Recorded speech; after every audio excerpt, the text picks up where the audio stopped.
ഈരാറ്റുപേട്ട ആ മുനിസിപ്പാലിറ്റിയെക്കുറിച്ചും ആ സിറ്റിയെക്കുറിച്ചും ഞാൻ 2 ദിവസം മുമ്പ് ഒരു വീഡിയോ ചെയ്തു. നിങ്ങൾ കണ്ടു എന്ന് വിശ്വസിക്കുന്നു. അതിനുശേഷം എനിക്ക് പല ആളുകളും മെസ്സേജുകൾ അയക്കുന്നു, ഫോൺ ചെയ്യുന്നു, ചോദ്യങ്ങൾ ചോദിക്കുന്നു.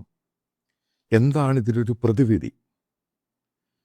കാരണം വളരെ സീരിയസ് ആണ്, എല്ലാവരും സംബന്ധിച്ച് ഇത് വളരെ സീരിയസ് ഇഷ്യൂ ആണ്. അപ്പോൾ അവിടെ ജോലി ചെയ്യുന്ന ചില പോലീസുകാർ, സെർവ് ചെയ്യുന്ന പോലീസുകാർ, ഗവൺമെൻറ് ഉദ്യോഗസ്ഥർ, മറ്റു പലരും അവരെല്ലാം അടിവരയിട്ട് സമ്മതിക്കുന്നു, താലിബാനല്ല അതിൻ്റെ അപ്പുറമാണ് ഇവിടെ ഒരു കാരണവശാലും സർവീസ് ചെയ്യാൻ പോലും, ഗവൺമെൻറ് സർവീസ് ചെയ്യാൻ പോലും ബുദ്ധിമുട്ടാണ്. അത്രമാത്രം മത തീവ്രതയും വർഗീയതയും മതഭ്രാന്തും താലിബാനേക്കാളും കഷ്ടമായിട്ട് പോകുന്നു. അപ്പം ഉറപ്പായിട്ടും ഇതിനൊരു പ്രതിവിധി, അതായത് എന്താണ് ഇതിൻ്റെ സൊല്യൂഷൻ? കാരണം ഗവൺമെൻറ്, കേരളം ഭരിക്കുന്ന പിണറായി ഗവൺമെൻറ് ഇത് പൂർണ്ണമായിട്ടും നിശബ്ദമായിട്ടിരിക്കുകയാണ്. ഇതിനൊക്കെ ഫെസിലിറ്റേറ്റ് ചെയ്യുന്നു. അവരുടെ പൊളിറ്റിക്കൽ പാർട്ടിയുണ്ട്, അത് ആ കോൺസ്റ്റിറ്റ്യുവൻസി ഭരിക്കുന്നത്, അതായത് വിജയിച്ചിരിക്കുന്നത് CPM ആളാണ്. ഇപ്പം ലോകത്ത് പല ഭാഗത്ത് ഇതേപോലെ സംഭവങ്ങൾ ഉണ്ടായിട്ടുണ്ട്, ഇന്ത്യയിലും ഉണ്ടായിട്ടുണ്ട്. ഇത് ആദ്യമായിട്ട് ഈരാറ്റുപേട്ട മാത്രം ഉണ്ടാകുന്ന സംഭവമൊന്നുമല്ല, അത് തെറ്റിദ്ധരിക്കരുത്. അപ്പം എൻ്റെ ഒരു സജഷൻ എന്ന് പറയുന്നത്, നിങ്ങൾ ഉദ്ദേശിക്കുന്ന പോലല്ല ഇത് സീരിയസ് ആണ്. ഇതിനെ നിങ്ങൾ നേരിടേണ്ട രീതിയുണ്ട്. അതായത് പൂർണ്ണമായും ബഹിഷ്കരണം, ബോയ്ക്കോട്ട് ചെയ്യണം. ഇപ്പം ഈരാറ്റുപേട്ട എന്ന് പറഞ്ഞ് അവർ താലിബാനായിട്ട് ഉയർത്തി കാണിക്കാൻ ശ്രമിക്കുമ്പോൾ അവർ ജനാധിപത്യ രീതിയിലാണ് അവിടെ ഇലക്ഷൻ നടന്ന് വന്നിരിക്കുന്നത്. അതായത് ഈരാറ്റുപേട്ട മുനിസിപ്പാലിറ്റി അവരുടെയാണ് ഭൂരിപക്ഷം. ഈ വരാൻ പോകുന്ന പഞ്ചായത്ത് ഇലക്ഷനിൽ അവിടെയുള്ള മറ്റു മതവിഭാഗക്കാർ കംപ്ലീറ്റ് ആയിട്ട് ഇലക്ഷൻ അങ്ങ് ബോയ്ക്കോട്ട് ചെയ്തേക്കണം. കംപ്ലീറ്റ് ആയിട്ട്, ഒറ്റക്കെട്ടായിട്ട്, പാർട്ടിയോ മതമോ ഒന്നും നോക്കണ്ട, ഇലക്ഷൻ അങ്ങ് ബോയ്ക്കോട്ട് ചെയ്തേക്കണം.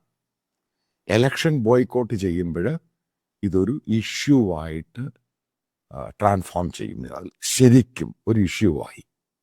കാരണം ഒരു മുനിസിപ്പാലിറ്റിയിലെ ഒരു വിഭാഗക്കാർ, ക്രിസ്ത്യൻസ്, അവിടുത്തെ ഹിന്ദുസ് കംപ്ലീറ്റ് ആയിട്ട് ബോയ്ക്കോട്ട് ചെയ്തു. ഇഷ്യൂ അത്.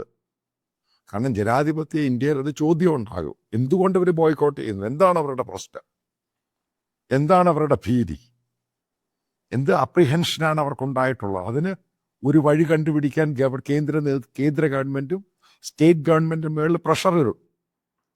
അവിടെയുള്ള ഈ CPM പൊളിറ്റിക്കൽ പാർട്ടിയും കോൺഗ്രസിൻ്റെയും ലീഗിൻ്റെയും മറ്റു പൊളിറ്റിക്കൽ പാർട്ടീസും അവിടെ ലോക്കൽ പൊളിറ്റീഷ്യൻസ് ചിന്തിക്കും, ഇത് സീരിയസ് ഇഷ്യൂ ആണ്, ഇതിന് ഒരു പരിഹാരം ഉണ്ടാക്കിയേ മതിയാകൂ. രണ്ടാമത്, ആ സാറ്റലൈറ്റ് സിറ്റി, അത് ഈരാറ്റുപേട്ട സാറ്റലൈറ്റ് സിറ്റിയെ അവിടെ നടക്കുന്ന ബിസിനസ്സും വ്യാപാരങ്ങളും പൂർണ്ണമായിട്ടും ബോയ്ക്കോട്ട് ചെയ്തേക്കണം. ഒരാൾ പോലും അവിടെ നിന്ന് ഒരു സാധനം മേടിക്കരുത്. കംപ്ലീറ്റ് ആയിട്ട് അങ്ങ് ബോയ്ക്കോട്ട് ചെയ്തേക്കണം. എന്നിട്ട് അതിന് തൊട്ടടുത്തുള്ള അരുവിത്തറ, അതിനെ ഒരു സാറ്റലൈറ്റ് സിറ്റി ആയിട്ട് കൊണ്ടുവരണം. ഒരു സബ്സ്റ്റിറ്റ്യൂട്ട് കൊണ്ട് വേണമല്ലോ നിങ്ങൾക്ക് സാധനം വാങ്ങാനും, അതായത് ക്രയവിക്രയങ്ങൾ നടത്താൻ. അതിനെ ഡെവലപ്പ് ചെയ്തുകൊണ്ട് നമ്മൾ ഏറ്റവും പ്രധാനമായിട്ട് മനസ്സിലാക്കേണ്ടത്, നമ്മുടെ നാട്ടിൽ വലിയ തരത്തിൽ തന്നെ സ്ഫോടക വസ്തുക്കൾ ലഭിക്കുന്ന ഒരു പ്രദേശമൊക്കെയായി മാറിയിരിക്കുകയാണ് ഈ ഈരാറ്റുപേട്ട എന്ന് പറയുന്ന സ്ഥലം. കഴിഞ്ഞ 2 ആഴ്ചയ്ക്ക് ഉള്ളിൽ നടന്ന ഒരു സംഭവം നമ്മളെല്ലാവരും അറിഞ്ഞിരിക്കുന്ന ഒരു കാര്യം തന്നെയാണ്. വലിയ തരത്തിലാണ് സ്ഫോടക വസ്തുക്കൾ ഇവിടെ കണ്ടെത്തിയത്. ഇതുമായി ബന്ധപ്പെട്ടുകൊണ്ട് ഒരു അന്വേഷണം ഒരു പരിധി വിട്ട് അതിൻ്റെ അപ്പുറത്തേക്ക് കേരളത്തിൽ പോകാറില്ല. കാരണം കേരള പോലീസ് ഇവിടെ ഇതുപോലുള്ള കാര്യങ്ങൾ അന്വേഷണമായി മുന്നോട്ട് പോകുന്ന സമയത്ത് ഇടക്ക് വെച്ചുകൊണ്ട് നിൽക്കുന്ന ഒരു സാഹചര്യമുണ്ട്. അതൊരു യാഥാർത്ഥ്യമാണ്. നമ്മൾ കേരള പോലീസിന്റെ ഒരു പ്രവർത്തനം, നമ്മുടെ സംസ്ഥാന സർക്കാരുമായി, ആഭ്യന്തര വകുപ്പുമായി ബന്ധപ്പെട്ടുള്ള അവരുടെ പ്രവർത്തനം ഒന്ന് പരിശോധിച്ചു കഴിഞ്ഞാൽ, തീവ്രവാദ പ്രവർത്തനത്തിൽ ഏർപ്പെടുന്ന ആളുകളെ നമ്മുടെ സർക്കാർ അറസ്റ്റ് ചെയ്തിട്ടുണ്ടോ എന്ന് നോക്കിക്കഴിഞ്ഞാൽ അത് വളരെ ചുരുക്കമാണ്. ചുരുക്കം എന്ന് പറഞ്ഞാൽ പോരാ, അത് വലിയ രീതിയിൽ തന്നെ ഒരു പ്രശ്നമാണ്, പ്രത്യേകിച്ച് കേരളം പോലൊരു സംസ്ഥാനത്ത്. കാരണം അതുപോലെ ഭീകരവാദ സംഘടനകൾക്ക് വ്യക്തമായിട്ടുള്ള സ്വാധീനവും വലിയ രീതിയിൽ അവർക്ക് അണികളുമുണ്ട് ഇവിടെ.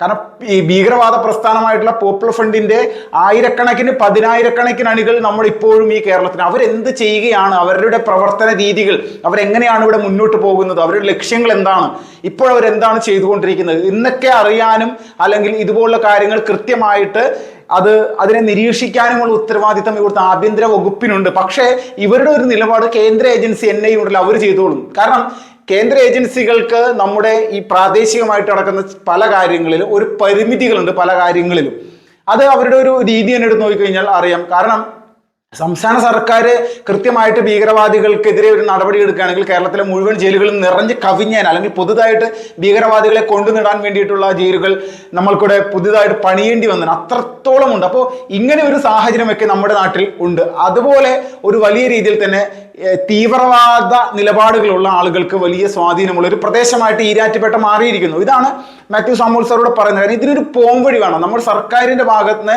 ഒരു രീതിയിലുമുള്ള ഒരു നിലപാടുകൾ ഈ പറയുന്ന ഈരാറ്റുപേട്ട പോലെയുള്ള ഒരു പ്രദേശത്ത് അവിടുത്തെ ഭീകരവാദികളെ തകർക്കാൻ വേണ്ടിയിട്ട് ചെയ്യുന്നില്ല. സാധാരണക്കാരായിട്ടുള്ള ആളുകളെ സംബന്ധിച്ച് അതൊരു വലിയ പ്രതിസന്ധിയാണ് ഉണ്ടാകാൻ പോകുന്നത് വരാനിരിക്കുന്ന സമയങ്ങളിൽ. ഇത് ഒരുപാട് വർഷങ്ങളായിട്ട് ഇവർ ആസൂത്രണം ചെയ്ത് നടക്കുന്നൊരു, അല്ലെങ്കിൽ ആസൂത്രണം ചെയ്തിട്ടുള്ളൊരു സ്ഥലം തന്നെയാണ്. അങ്ങനെ ഉണ്ടാക്കിയെടുത്തതാണ്. ഇപ്പൊ PFIയുടെ ഒക്കെ ഒരു കോട്ട ഇന്ന് തന്നെ നമ്മൾക്ക് പറയാം. അവരുടെ വലിയ സ്വാധീനമുള്ള ഒരു പ്രദേശമായിട്ട് ഈരാറ്റുപേട്ട മാറിയിരിക്കുന്നു. നമ്മൾ മനസ്സിലാക്കുക, ഗുജറാത്തിൽ പോലും സ്ഫോടനം നടത്താനായിട്ട്, അല്ലെങ്കിൽ അഹമ്മദാബാദിൽ പോലും സ്ഫോടനം നടത്തിയ ആളുകൾ പ്രതിയായ ഒരു പ്രദേശം കൂടിയായിരുന്നു ഈരാറ്റുപേട്ട. ഷിബിലി എന്നാണ് ഈ പറയുന്ന ആളുടെ പേര്. അവൻ ഈരാറ്റുപേട്ടക്കാരനാണ്. അപ്പോൾ ഇങ്ങനെ ഒരു സാഹചര്യമൊക്കെ ഒരു പ്രദേശത്ത് ഭീകരവാദികൾക്ക് വ്യക്തമായിട്ട് സ്വാധീനമുണ്ട്. നമ്മുടെ സർക്കാരിന്റെ നിലപാടെന്നാണ്. ഇതാണ് ചോദ്യം ചെയ്യേണ്ടത്. ഇത് ഈരാറ്റുപേട്ട മാത്രമല്ല, കേരളത്തിലെ പല സ്ഥലങ്ങളിലും ഇതേ നിലപാടുകൾ ഉള്ള പല മേഖലകളുണ്ട്. ഇപ്പോൾ ആലുവ, കുഞ്ഞുണ്ണിക്കര പോലെയുള്ള പ്രദേശങ്ങളൊക്കെ നമ്മൾ പരിശോധിച്ചാൽ പോപ്പുലർ ഫ്രണ്ടിന്റെ പ്രവർത്തകർ അവരുടെ വലിയ തരത്തിലുള്ള സ്വാധീനം, ഇപ്പോൾ NIA PFI നിരോധിച്ചതിന് ശേഷം ഈ വിധ പ്രദേശങ്ങൾ, പാനായിക്കുളം പോലെയുള്ള പ്രദേശങ്ങളൊക്കെ കൃത്യമായിട്ട് നിരീക്ഷണം നടത്തി നടപടി എടുത്തിട്ടുണ്ട്. ഇപ്പോൾ നമ്മുടെ നാട്ടിൽ നടന്ന ഈ ജോസഫ് മാഷിന്റെ കൈവിട്ട് കേസ്, അതിലെ യഥാർത്ഥ പ്രതിയെയൊക്കെ പിടിച്ച് 11 വർഷത്തിന് ശേഷമാണ് അതിൽ പ്രധാനപ്പെട്ട ഒന്നാം പ്രതിയെ പിടിച്ചത്. അപ്പോൾ ഇങ്ങനെ ഒരു സാഹചര്യമൊക്കെ നമ്മുടെ ഈ കൊച്ചു കേരളത്തിലുണ്ട്. അവർ താമസിച്ചത് വേറെ രാജ്യത്തെ മറ്റ് പ്രദേശങ്ങളിൽ പോയിട്ടില്ല. ജമ്മു കാശ്മീരിലോ അല്ലെങ്കിൽ മറ്റു ഹൈദരാബാദിലൊന്നും പോയല്ല. അവർ ഈ പറയുന്ന ജോസഫ് മാഷിന്റെ കൈവിട്ട് കേസിലെ പ്രതിയൊക്കെ താമസിച്ചത് 11 വർഷം നമ്മുടെ നാട്ടിൽ സുഖലോലുപന്മാരായിട്ട് കേരളത്തിൽ തന്നെ കണ്ണൂർ വളവട്ടണത്ത് സുഖമായിട്ട് താമസിക്കുകയായിരുന്നു. എന്താണ് ഇതിന്റെ ഒരു വിഷയം? എന്താണ്?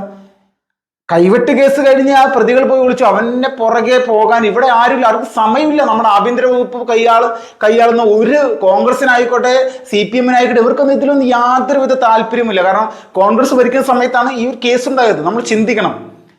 അപ്പൊ CPM-ഉം കോൺഗ്രസും ഒരുപോലെ തന്നെ ഭീകരവാദികൾക്കെതിരെ നടപടികൾ കൃത്യമായിട്ട് എടുക്കാതെ മൗനം പാലിച്ചുകൊണ്ടിരിക്കുന്നു. അതുകൊണ്ട് NIA വന്നിട്ട് ഇവനെ പിടിക്കേണ്ടി വന്നൊരു സാഹചര്യമാണ്. നമ്മൾ ചിന്തിച്ചു നോക്കണം. കൈവിട്ട് കേസിലെ 1-ാം പ്രതിയെ പിടിച്ചത് NIA. അപ്പൊ ഇങ്ങനെയുള്ള പ്രദേശങ്ങൾ സൃഷ്ടിച്ചെടുക്കാൻ വേണ്ടി ജിഹാദി ഗ്രൂപ്പുകൾ വലിയ രീതിയിൽ പ്രയത്നിച്ചുകൊണ്ടിരിക്കുമ്പോഴാണ് നമ്മളെപ്പോലെയുള്ള സാധാരണക്കാരായ ആളുകൾ ചിന്തിക്കേണ്ടത് എത്രത്തോളം വലിയ രീതിയിൽ. കാരണം നമ്മുടെ അടുത്ത തലമുറക്ക് ഇവിടെ ജീവിക്കണമെങ്കിൽ ഭീകരവാദ ഗ്രൂപ്പുകൾക്ക്, അല്ലെങ്കിൽ ഇവർ ഉണ്ടാക്കിയെടുക്കുന്ന സ്വാധീനത്തെ തകർത്ത് കളയേണ്ട ആവശ്യകതയുണ്ട്. ഈ വിഷയത്തെ സംബന്ധിച്ചൊരു പ്രധാനപ്പെട്ട ഒരു കാര്യമാണ് നമ്മുടെ രാജ്യത്തെ തന്നെ മുതിർന്ന ജേർണലിസ്റ്റുള്ള ഒരാളായിട്ടുള്ള മാത്യു സാമുവൽ സാറ് നമ്മുടെ മുന്നിലേക്ക് അവതരിപ്പിക്കുന്നത്.